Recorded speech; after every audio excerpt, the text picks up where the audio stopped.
أعوذ بالله من الشيطان الرجيم. بسم الله الرحمن الرحيم. الحمد لله الذي أنزل على عبده الكتاب ولم يجعل له عوجا قيما لينذر بأسا شديدا من لدنه ويبشر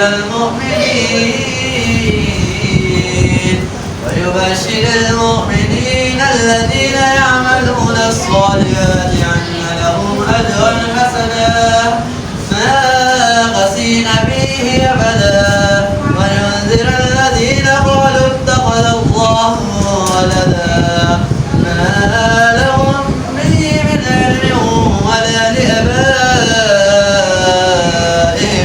كبرت كلمة تخرج من أفواههم إن يقولون إلا كذبا فلعلك باخع النفس على آثارهم إن لم يؤمنوا بهذا الحديث أسفا إنا جعلنا ما على الأرض زينة لها لنبلوهم أيهم أحسن عملا وإنا لجاعلون ما عليها صعيدا جرا حسبت أن أصحاب الكهف والرقيم قالوا من آياتنا عجبا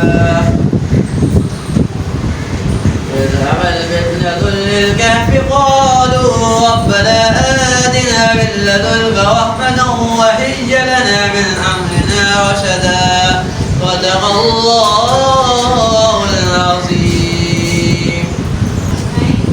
اللہ کے نام سے جو بڑا مہربان نہایت رحم والا ہے.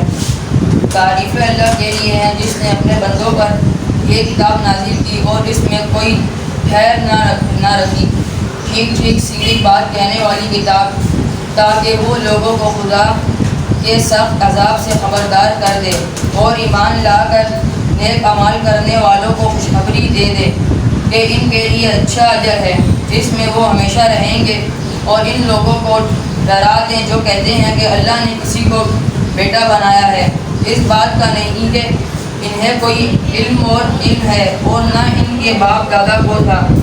بڑی بات ہے جو ان کے منہ سے نکلتے ہیں وہ محض جھوٹے بکتے ہیں.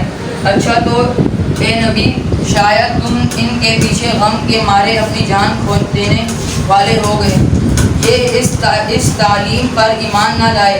واقعہ یہ کہ یہ جو کچھ سر و سامان بھی زمین پر ہے اس کو ہم نے زمین کی زینت بنایا ہے تاکہ ان لوگوں کو آزمائیں ان میں کون بہتر اعمال کرنے والا ہے. آخرکار اس سب کو ہم ایک چٹیل میدان بنا دینے والے ہیں. کیا تم سمجھتے ہو کہ غار اور کتے والے ہمارے کوئی بڑے عجیب نشانیوں میں سے تھے؟ جب وہ چند دنوں میں جو ان غار میں پناہ گزارے اور انہوں نے کہا کہ اے پروردگار ہم کو اپنی رحمت خاص سے نواز اور ہمارا معاملہ درست کر دے تو ہم انہیں غار میں تھپ کر 30 سال کے لیے گہری نیند سلا دیا. پھر ہم نے انہیں اٹھایا تاکہ دیکھیں ان کے دوگروں میں سے کون اپنی مدت قیام کا ٹھیک شمار کرتا ہے.